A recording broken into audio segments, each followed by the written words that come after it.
When they said to you, Bitcoin will set you free, they were actually placing a colossal burden on your shoulders alongside a promise of liberation. They offered an escape from the decaying chains of banks, from the system that sank the poor into the dark waters of inflation with their paper money while letting the rich swim in oceans of liquidity. Yet the lesson stamped in blood on every page of history remains. Freedom is not a grace granted without cost. When you remove the rules, referees, and auditors from the game, what awaits is not a paradise garden, but chaos in disguise, untamable, ruthless, and opportunistic.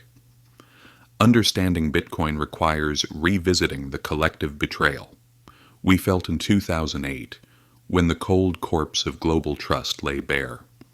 The financial crisis stripped away all the system's makeup, exposing its fraudulent mechanics underneath.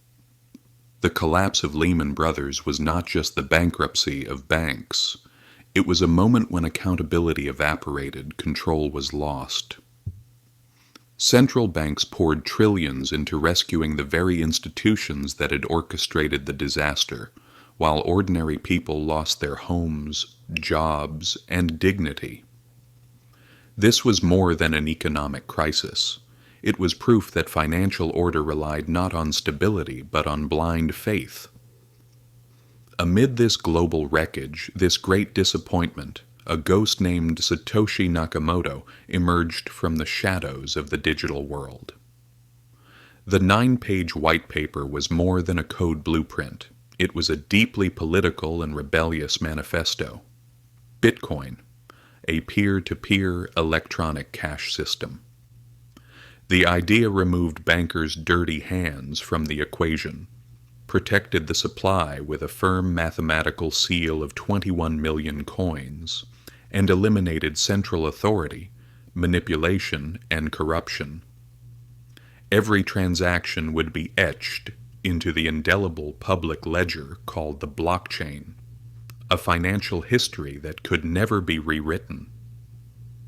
A silent yet colossal monetary rebellion, armored in mathematics, had begun against the sins of 2008. When the Genesis block was mined in early 2009, Satoshi left a timestamp of history's greatest defiance.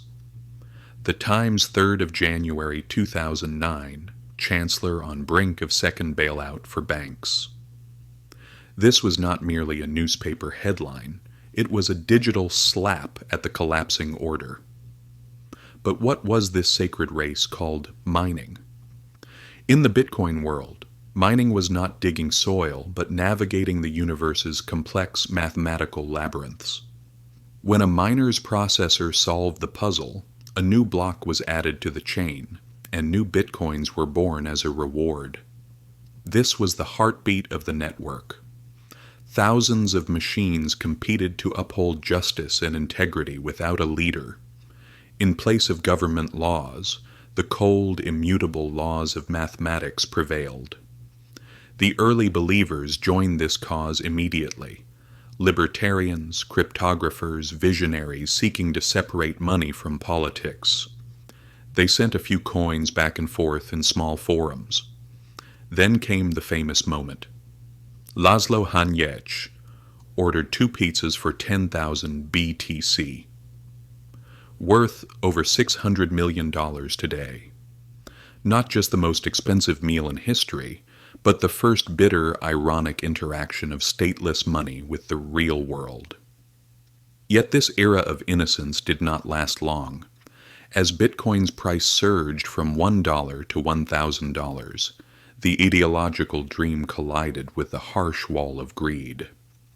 Speculators swarmed the system like a flock of vultures.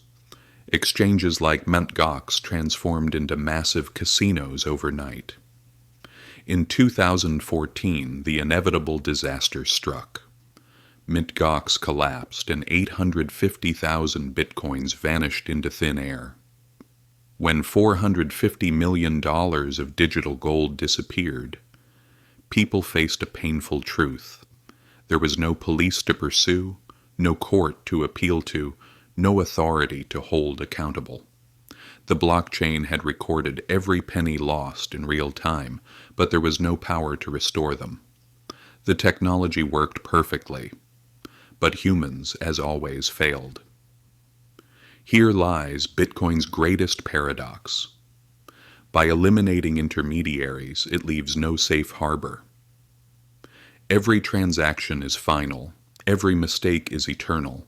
As this ecosystem expanded, fraud became not a side effect, but an industry.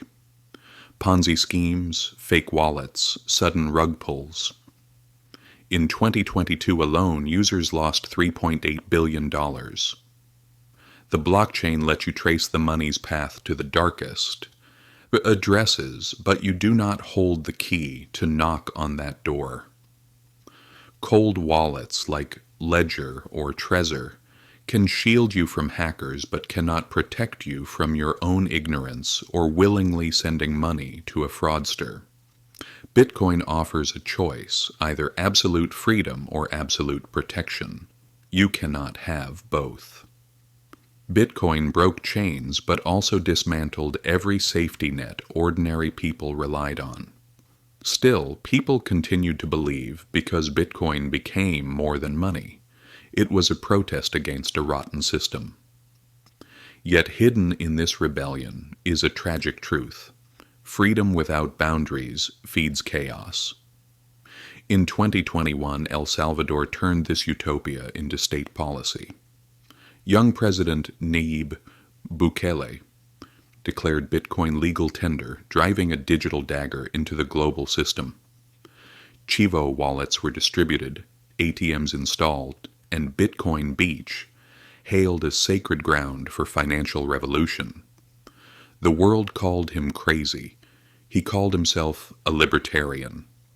By 2025, however, the scene was more complicated. Yes, El Salvador holds 6,240 bitcoins and sits on a $443 million profit. But the street reality is different.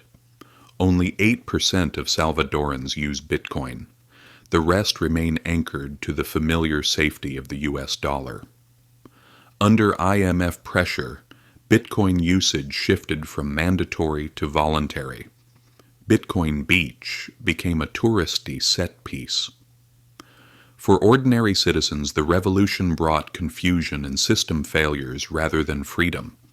Salaries and debts were paid in dollars, while Bitcoin played only a supporting role. El Salvador taught us this. Bitcoin cannot fix the financial system because it is not a system, it is a tool. The wealthy find new ways to move their money while the poor are left with a malfunctioning app. The greatest illusion is the myth of decentralization. From the outside, the crypto world looks like a digital democracy, but inside the strings are in the hands of the whales. 2025 data shows that just 1% of addresses control over half of the total supply. A single whale moving 10,000 BTC can shake global markets, and no regulator or auditor can stop it. Insider trading crimes in traditional finance are applauded as strategic intelligence in crypto. This is not decentralization. It is a new oligarchy with better technology. In 2025, Donald Trump's return to the White House promised to make America a crypto capital, turning lawlessness into state policy. Regulations were labeled socialism and removed. Markets boomed. But no one knew how much of the billions flowing were genuine innovations and how much were flashy plunder. Without rules, lawlessness always masquerades as freedom. The truth Bitcoin cannot escape is this. It removed control, but power did not vanish. It merely changed form. Central banks gave way to central wallet holders, politicians to influencers, laws to algorithms. Hierarchy remains. Only its packaging is technological. Bitcoin achieved something extraordinary. It proved money can exist without states, and trust can rest on mathematics, not institutions. It was the first great rebellion against the monopoly of finance. Yet every rebellion asks the inevitable question at its end. Can we truly separate power from money? Bitcoin may survive without governments, but societies need rules for justice to function. Otherwise, power merely shifts, from parliaments to protocol code, from bankers to digital whales. Bitcoin's true legacy is not the wealth it offers, but the profound philosophical question it raises. Because even in a stateless world, power never disappears. It merely waits at a new address for a new owner.